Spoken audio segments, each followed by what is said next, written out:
ada sediaan satu solid yang komponen utamanya adalah etanol atau air. Maka dari itu, gel harus disimpan di suhu ruang karena kalau terkena matahari langsung bisa mengubah stabilitas sediaannya, yaitu bisa mencair. Nah, ini di sini kita udah ada formulasinya. Yang pertama ada etanol 96% dengan persentase 70%, lalu Viscolam persentase 8%, FPG 10%, pengaroma 0,1%, TEA, QS atau secukupnya, dan Aquades hingga 60 ml. Selanjutnya untuk penghitungannya, pertama kita melakukan pengenceran dulu etanol, yaitu V1, N1, V2, N2. V1 itu volume yang akan kita cari. N1 itu konsentrasi yang sudah diketahui, yaitu etanolnya 96%. Lalu V2-nya kita akan membuat dalam botol 60 ml. 60, lalu N2-nya 70% karena konsentrasinya yang kita buat adalah 70%. Lalu kita tulis saja V1 sama dengan 60 dikali 70, 4200 dibagi 96 sama dengan 43,75 ml. Ini adalah etanol yang kita akan ambil. Selanjutnya ada Viscolam yang dihitung 8/100 dikali 60 sebanyak 48 ml.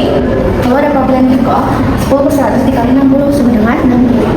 Lalu pengaroma 0,1/100 dikali 60 ml yaitu 0,06 ml. Nah, ini kita bisa juga dengan ditimbang. Kita ubah saja menjadi gram. Selanjutnya di prosedur kita akan menimbang seluruh bahan. Lalu di bagian pertama kita akan masukkan air panas secukupnya. Lalu penambahan Viscolam sudah kita hitung tadi. Lalu kita akan ada pengembang dengan penambahan TEA sebesar 4 tetes. Lalu di bagian kedua kita akan memasukkan etanol, propilen glikol, pengaroma kita akan biarkan menjadi pewarna, dan Aquades sedikit demi sedikit. Selanjutnya kita akan gabungkan bagian pertama dan kedua, diaduk kemudian menggunakan homogenizer, ditambahkan TEA lagi secukupnya sampai ada kental, dan di Aquades hingga mencapai 60 ml. Selanjutnya ditimbang seluruh bahan yang telah dihitung. Pada tahap pembuatan, di beker pertama kita campurkan Viscolam yang telah ditimbang dengan air panas sedikit, lalu ditambahkan TEA sebanyak 4 tetes. Diaduk hingga terbentuk gelling agent. Beker kedua kita campurkan etanol dan propilen glikol, lalu 1 tetes pewarna, jangan terlalu banyak, dan air panas sedikit. Aduk hingga homogen.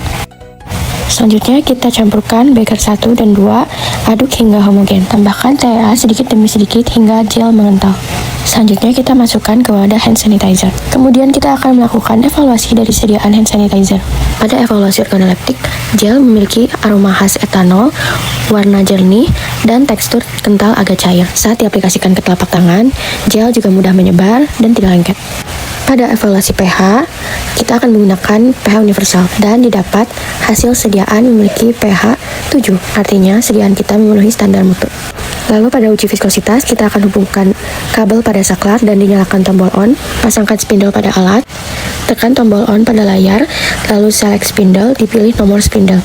Lalu kita atur juga untuk RPM-nya. Jika nomor spindle dan RPM-nya sudah sesuai, kita bisa langsung menguji, putar tuas ke atas untuk mengangkat alat dan putar ke bawah untuk menurunkan alat. Di sini gel kita diuji dengan RPM sebesar 5 dan mendapat nilai HCP di angka 4000. Artinya sediaan gel kita memenuhi standar uji mutu dalam segi kekentalannya. Selanjutnya uji daya sebar, kita akan timbang gel sebesar 3 gram. Lalu ditempatkan di tengah alat. Diputar tuas ke arah dalam hingga sediaan gel menempel pada kaca dan menyebar. Setelah gel menyebar, kita ukur menggunakan jangka sorok. Didapat hasil uji daya sebar sebesar 59 mm atau 55,9 cm. Artinya sediaan kita memenuhi standar mutu uji daya sebar. Pada evaluasi homogenitas, kita bisa lihat bahwa sediaan gel kita homogen, jernih, dan memenuhi standar mutu. Selanjutnya pada evaluasi uji daya lekat, kita putar tuas berlawanan arah sambil dinyalakan stopwatch. Perhatikan hingga gel lepas dari kaca alat. Didapat waktu uji daya lekat selama 12 detik. Artinya sediaan kita memenuhi standar mutu. Demikian formulasi evaluasi sediaan gel hand sanitizer. Mohon maaf bila ada kesalahan. Wassalamualaikum warahmatullahi wabarakatuh.